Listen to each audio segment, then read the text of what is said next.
Hello and welcome to Battle Report number 14. So we finally move on to the last game of the Masters Open. And as you can see, I'm playing Asklanders. So despite there being only 3 supplement books, and only being 3 people out of about 30 playing the supplement books, one person playing each of them, out of a 6-round tournament, I have somehow managed to draw myself against all 3. So I've now played against the Cultists, I've played as the Makar in the army swap, and I'm now playing against Asklanders. What a tournament! I am pleased to have played Asklanders. They're definitely my favourite of the 3 supplements. So this game I was really looking forward to it. I've been considering having a go with them, so it was nice to have a go playing against them and see what they're capable of. And I think it's a relatively good matchup for me as well, with me being more manoeuvrable. But I mean, I wasn't in a spot for worrying about where I was going to place in the Masters Open now. So very much so this one was a game for fun. So I was looking forward to it. Let's take a look at the lists. So 6th and final game, and that means 6 out of 6 I have chosen one of my detachments and completely ignored the other one. So definitely an oopsie on my part for writing one bad list and one okay list, I think. So if I ever go to another detachment tournament, I need to keep an eye on what I'm putting in both of the lists to make it actually worth the time for me doing so. Give it a pause if you haven't had a look at this list already, and take a look at that, or it'll be in the comments below. And my opponent. So he didn't have any detachments, so he didn't have to worry about making any choices at all. In his characters, he's got a side kenner with... Before I go into that, actually, the thing about Asklanders is they're generally the same sort of stats as Warriors of the Dark Gods, Barbarians. So Resilience 3, Strength 4, AP nothing, okay armor.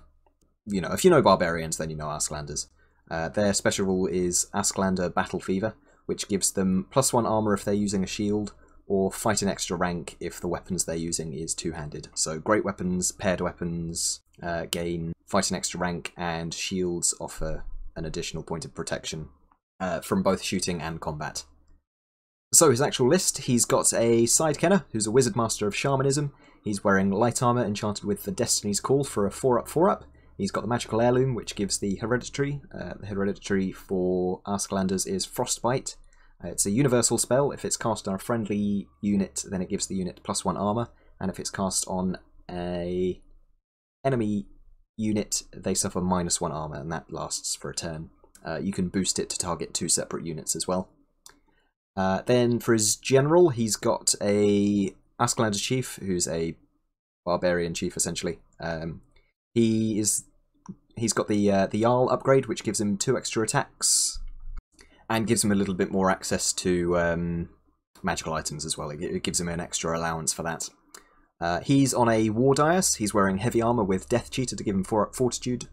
He's got a great weapon, Harp of Bragi, which it boosts his inspiring presence to 18 inches, and an obsidian rock. He's joined by a battle standard bearer, Asklander chief, on a war dais again, with Aether Icon and Legion standard. He's got a shield, heavy armor, spear, and a Talisman of Shielding for a 5-up Aegis. A pair of Asklander chiefs on dark chariots with shield and heavy armor. One has Basalt Infusion to give him a 1-up total with throwing weapons and a light lance, and the other has a Dragonfire gem, along with the light lance and throwing weapons. Then in his core, he's got 2 units of 35 Asklanders with great weapons and shields, with full command and the Banner of Discipline. So the shields will obviously not come into play while he's in combat, but as he's getting shot at, he'll get the light armor +2 from the shield, so pretty decent while he's receiving bow fire and all that kind of thing. Then 10 Asklander horsemen with light lances and full command. He's got a unit of 8 ice trolls, so exactly the same as orcs and goblins trolls, except they get a 5+ armor save, and flaming attacks against them, successful to wound rolls from flaming attacks against them have to be re-rolled. So it helps against things like pyromancy, but if you've got like super high strength burning attacks, then it's just going to go straight through anyway. But it gives them an armor save as well, so they're a little bit like stone trolls, I guess. Cave trolls? Cave trolls, yes. Then he's got a unit of 31 Huskarls with shields and full command with a Legion standard. Huskarls have Bodyguard, Asklander Chief. They're also Offensive 4 and Defensive 5, and they're Strength 4 AP 1, so they gain a little bit of AP on that unit. Then he's got 2 lots of Asklander Flayers with shields, so they get the same thing that Flayers get as normal, so they're Advanced 10, March 20, and Strider. But these guys gain Ambush as well, on top of that. And then finally, he's got a Marauding Giant with a Tribal War Spear, which gives the Giant War Platform as long as he's joining a unit of either Asklanders or Huskarls, which is pretty cool. Beefs up that unit considerably. So, a very chunky, blocky army list to be playing against. The Giant could potentially cause problems for my Hippogriff, as he's causing multiple wounds D3 against Towering Presence, which of course the Hippogriff has. With the Giant causing fear and being in a unit of infantry, that means that anything with a Questing Oath in my army gains its additional +2 to charge it, which means that I can charge him from even further away if I get to a position where I want to do that.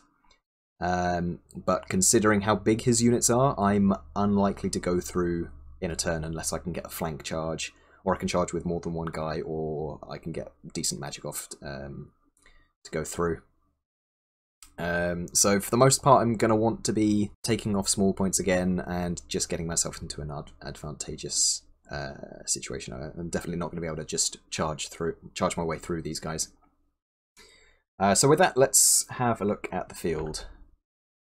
So for this game, we were playing Encircle and Hold the Ground. I took the big middle, which I think is the defender, and he took the attacker.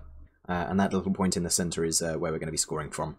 So, certainly with a low model count cavalry army, I'm not going to be winning the secondary objective against over 100 pretty tough infantry models, especially with, pretty chunky characters in there as well. A big block of ice trolls protecting one flank as well. So I've given up the secondary objective for dead, basically. I can't see myself managing to score that, especially considering we have to score it from turn 2 onwards, at which point he's going to be basically on top of it. And therefore on top of me, which is something I don't want. So, my deployment, I've got the Aspirants up in the top left, then the Divination Damsel with her Questing Knights, the small unit of Realms, the large unit of Realms with the Last Charge banner and the Druidess, the Grail Knights with the BSB, my Hippogriff General, then the Yeomen have vanguarded out into the centre, and the Pegasus Knights have vanguarded on the other flank to start being a distraction over there.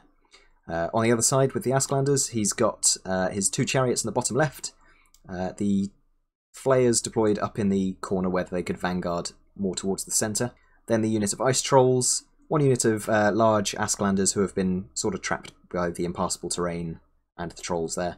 Then he's got his BSB, his General, and the Tribal War Spear Giant in with the Huskarls, the other unit of massive Asklanders, the Flayers in front of them, and then they're joined by the Horsemen on their right flank. And for spells, his Shamanism Master took the Hereditary, he took Awaken the Beast, Savage Fury, Totemic Summons, and Break the Spirit. And then my Crown of the Wizard King rolled Healing Waters this game, so he's also got the Oaken Throne as well. Then my Druidism Adept took Master of Earth and Summer's Growth, and my Divination Master took Know Thine Enemy, Fate's Judgment, Scrying, and The Stars Align. So we're looking at this post-Vanguard, and I made a note to myself, it's a common mistake that I make. I always forget to compensate for first turn moves when I move my Vanguards. So as we go into first turn, I did it again. My Vanguarding Yeomen left too much of a space behind them, so the Flayers on the right could just move up behind them. I think they did their Skinning Lash on the way past, but thankfully I didn't take any wounds from that, but it does now mean that I've got the Flayers behind me that I need to worry about. His other unit of Flayers move up behind the hills where they can't be seen by anything, ready to be chaffing things next turn. The Horsemen on the right-hand flank there turn towards the Pegasus Knights to make sure that I'm not just going to move out of their line of sight next turn. The Trolls march forward as far as they can, with the Asklanders behind them following them. They want to start putting pressure on me, basically. While I'm not on top of the hill, it's basically acting as cover for him more than an advantage for me. So he wants to close the distance before I can get on top of the hill.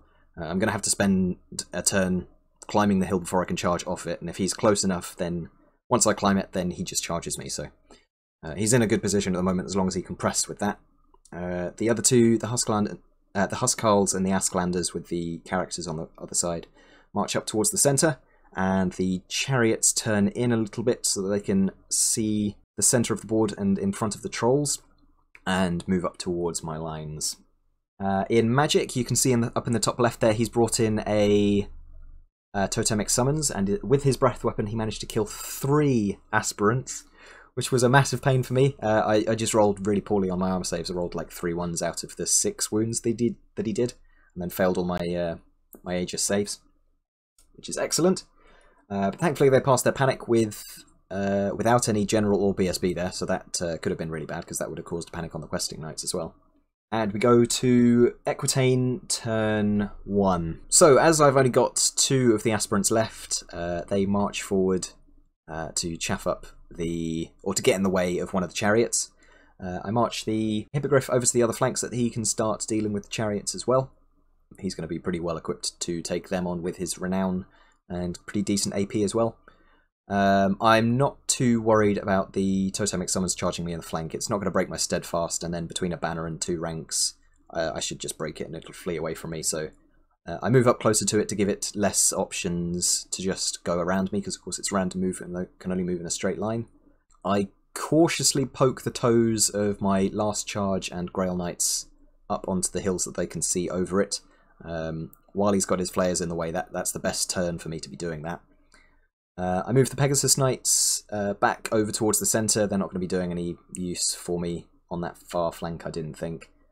I think it's a fairly even trade-off if the Horsemen and the Pegasus Knights just stare at each other for the whole game, but I'd rather they were being useful on the left flank, particularly with the flayers there that I need to deal with, and I've got 2 units of them to catch, so I bring them over to the centre. In Magic, I get the Oaken thrown up, but I don't manage to cast anything else of note, and we go to Asklander's turn 2. So he charges the flayers in the centre into my yeomen there. They're strength 4. I think they're going to be striking before me as well, so I mean, yeomen outriders aren't going to be putting up much of a fight in combat, so that's perfectly fair. The chariot charges into the front of my 2 aspirants there, which is fine. He's going to be doing strength 5 AP2 impact hits, and I think the guy on top's got they've got light lancers, haven't they? So they're going to be strength 6 AP2. So I'm going to be taking 4+ and then 5+ saves against it. I mean, even if he does kill it and go through, he can either overrun, at which point he'll be charged by the questing knights and the realms, or he can stand where he is and he's going to get charged by my Hippogriff instead, or maybe even as well. So that's not a problem. That's why the aspirants are there. The units of flayers that were behind the hill move up to chaff my Grail Knights and Realms from seeing anything. And of course, if I charge into them, then it's a relatively short charge for those trolls to move up. I believe he tries a charge with the Asklanders on the right into my Pegasus Knights as well, but that was needing quite a high roll. So he doesn't make that, and I choose to hold that because I figured it was too long to worry about. We go on to the rest of his remaining moves.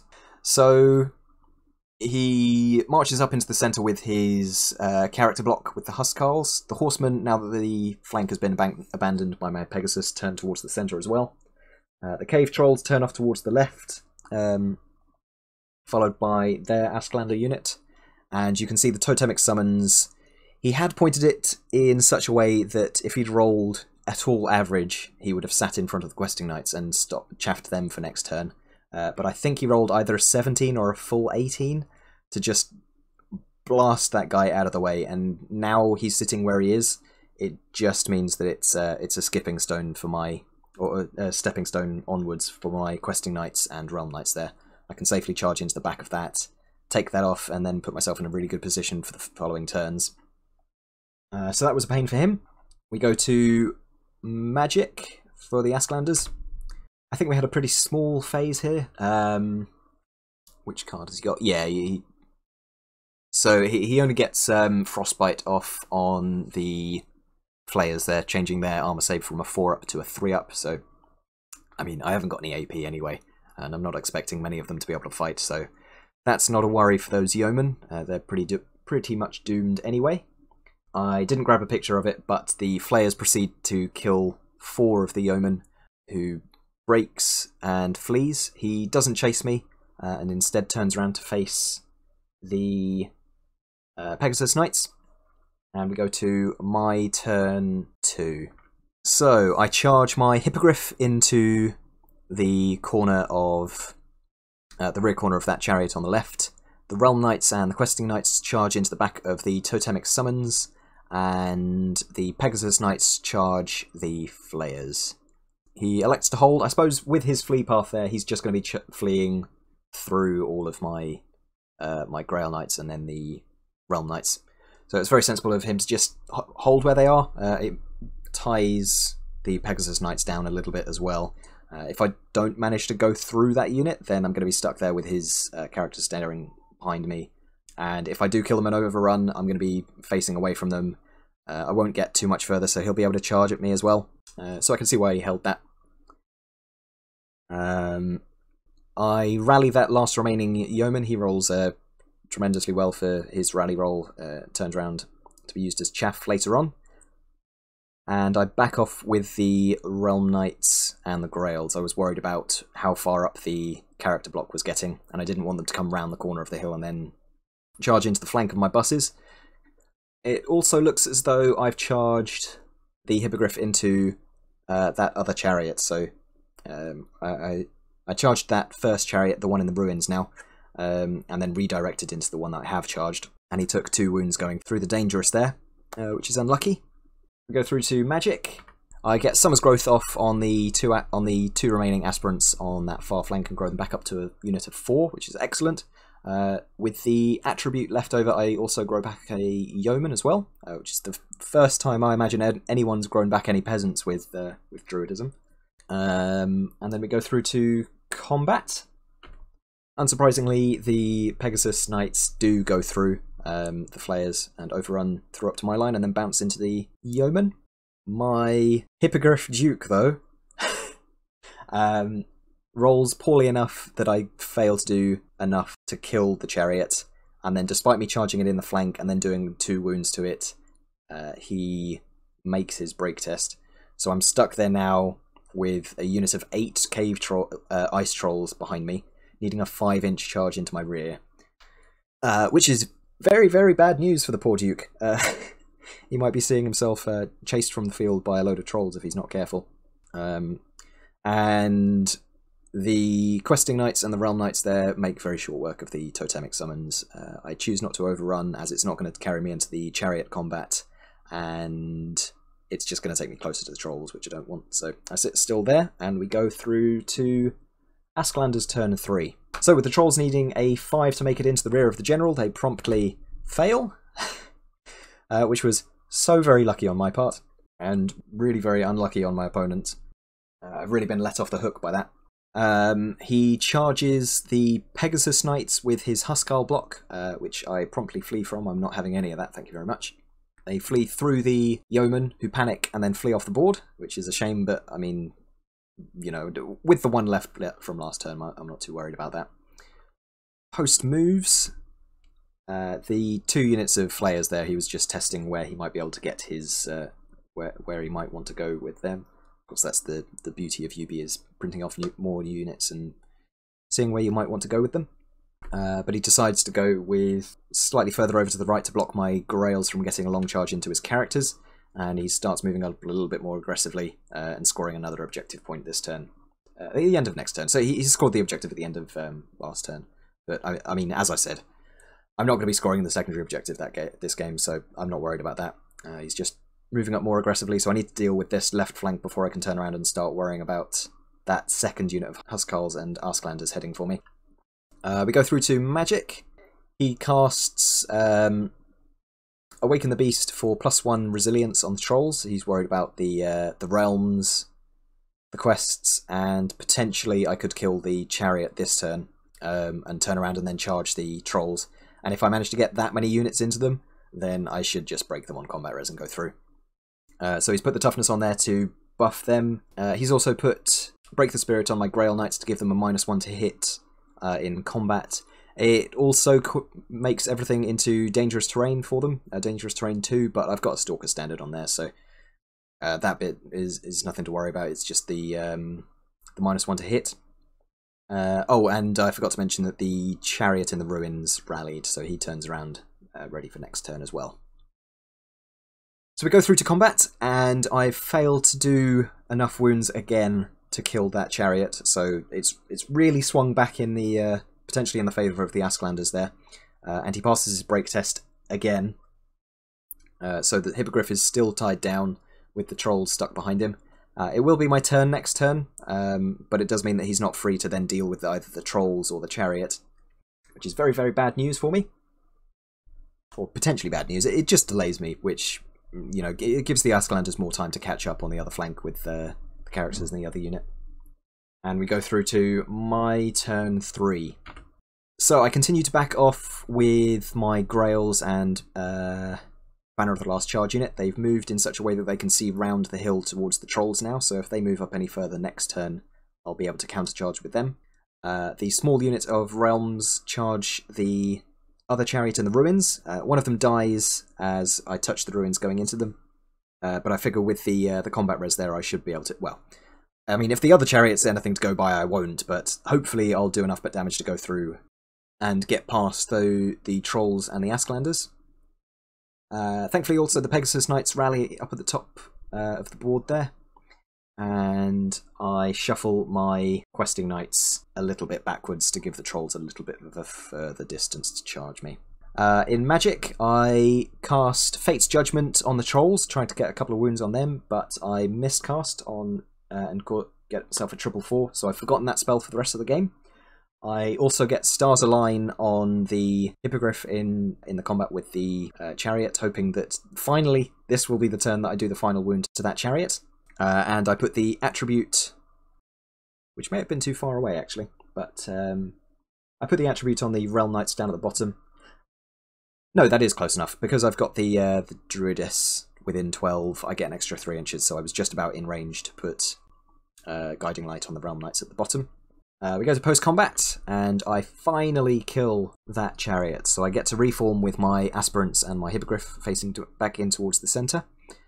It will be the Asklanders' turn next, but at the very least I won't be charged in the rear, and with the Black Knight's Tabard I should be good enough to hold up in place for the quests and the realms to charge into the flank of the Trolls if he decides to do that. And down in the bottom there, my 4 Realm Knights managed to do, I think, a wound to the Chariot, or maybe he strikes before me. Either way, I lose 2 more guys, and I either kill or chase down the Chariot, and I'm now out of arc of everything on of the Trolls and the Huskarls, which is great. And we go to Asklander's turn 4. So he goes for a charge with the Ice Trolls into the Realm Knight unit. I think it was close enough for him to make the charge. I mean, as I said, if he charges into the front of the Hippogriff, it's a very good chance that... I mean, even if he does kill the Hippogriff and then I break, even with the Black Knight's Tabard, if he breaks me and then overruns, he's just going to clip into my Aspirants, at which point I can flank and rear charge him. So he decides to go for the Banner of the Last Charge unit instead, which he promptly fails again, unfortunately. He then moves his Flayers over to cover the Questing Knight, to cover the Trolls from the Questing Knights. The Horsemen below the impassable terrain to move over to start dealing with these 2 Rogue Realm Knights, and the character block and the other unit of Asklanders even continue their long trudge towards my lines. Post Magic, he gets Frostbite and Awaken the Beast for +1 resilience again on the Trolls, just to make them a little bit tougher. I've still got I've got my Hippogriff in the flank there, and of course he's got lethal strike, so if he manages any of that, it'll go straight through his fortitude as well. And my Banner of the Last Charge unit is certainly not a far cry away from making a decent charge in there. So he buffs that unit just in case I decide to try and take them on. And we go to Equitaine turn 4. So I've finally learnt a lesson about charging into into traps and decline to charge into the trolls there. If I'd charged in there, then if I got lucky, then I would kill the trolls and I'd be able to either reform or overrun. But it would just mean that I'd hit the Asklanders behind them and I wouldn't get to fight that combat, and then I'd be hit in the flank by his two characters, a big unit of Huskarls, and that would be that unit. And I'd give away a huge chunk of points there, and potentially even my general, depending on where he ended up. So instead, I charge the Aspirants into the Flayers to pin them down and hopefully remove them, to stop them from chaffing up my combat units from getting charges in. I move the Banner of the Last Charge unit, I swift reform them, move them round the hill so they can see the other unit of Asklanders. I move the Pegasus Knights in such a way that I've got a little bit of chaff in between me and him. At this point I had forgotten that skirmishers don't block line of sight, and of course the giant can see over them anyway, so he can still charge the Banner of the Last Charge unit, and it's not a far charge for him to make, which is something that I hadn't seen at the time. I reform those two Realm Knights down at the bottom, so that if any unit charges them, they'll have to go through the ruins and take a whole load of casualties going through there. And I keep my Hippogriff safe and out of line of sight of everything where he is, just to keep his points safe and hopefully get to a point where I can charge something and take some points off later in the game. Post-magic, nothing tremendously exciting happens here. I don't need to grow back any wounds particularly, so I just cast Master of Earth on that central unit of Huskarls and remove a couple of them. Unbelievably, even on the charge, I do nothing to those Flayers. Even though they're light cavalry, I do nothing to them. They make their break test, and we sit there for next turn, and we go to Asklander's turn 5. So as I mentioned earlier, the Pegasus Knights aren't blocking line of sight between the Huskarls, the character block, the giant, and my Banner of the Last Charge unit. So he declares a charge on my Banner of the Last Charge unit. I take a good couple of minutes thinking about what could happen, you know, how, because I think he needed a 8 with the unit, and if the giant charged out solo, then he'd be charging, needing a 5. He decided to go for the whole unit charging, and that's just too close. Like, if he charges into my flank there, he ruins that unit, breaks them, and then overruns into the flank of my Grails, and then ruins them on the following turn of combat. So I decided to flee. I mean, if I fled off the table, then I wouldn't be causing any panic on anyone. I'd still be losing the points, but at least I wouldn't be giving the Grails away as well. But as it happened, I managed to roll an 8, which was the perfect number to flee. It kept me on the board, and it also put me out of the max charge range for the trolls there. So even though they can see that unit, they can't charge them off because they'd be out of because they're out of charge range there. And it also now means that the Huskarls can't complete their charge to the Banner of the Last Charge unit as well. So tremendously lucky for me to save those points and keep myself in the game after I made a little bit of mistake. Well, a pretty big mistake to give away that unit potentially. And it means that those Huskarls are stuck in the centre of board, stumbling forward a couple of inches as well, rather than doing a proper march towards my lines again, which is nice. Besides that charge, the trolls try another pretty short charge. I think they only needed a 7 at most to get into the side of the aspirants and take them off, but they fail again. So he's failed 3 pretty doable charges with the trolls now, so I'm really dicing with death with how many failed charges these trolls are getting. If any of them had made it in, he would have started taking units off. So I've been given a lifeline there with them failing the charge again. The Asklanders on the right also, I don't think they charged, potentially they charged the Pegasus Knights to charge them off.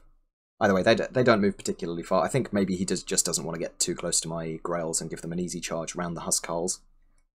And the Asklander Horsemen just continue to move up towards my Realm Knights. Again, I guess he doesn't want to give me the charge. I'd have to be charging through the terrain, but if I made that, then, you know, potentially I could take a couple of them off and break them on a lucky dice roll.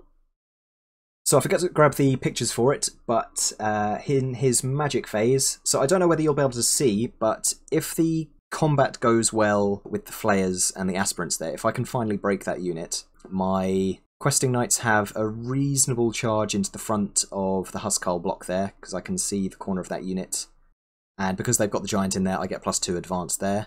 I've got a pretty short charge into the flank of them with my Grails and the BSB, and my Hippogriff on the other flank can also charge that side.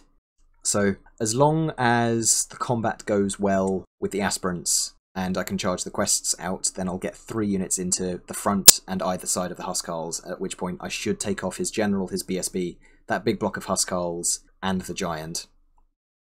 So with his magic, he goes for a big totemic summons in front of my Grail Knights.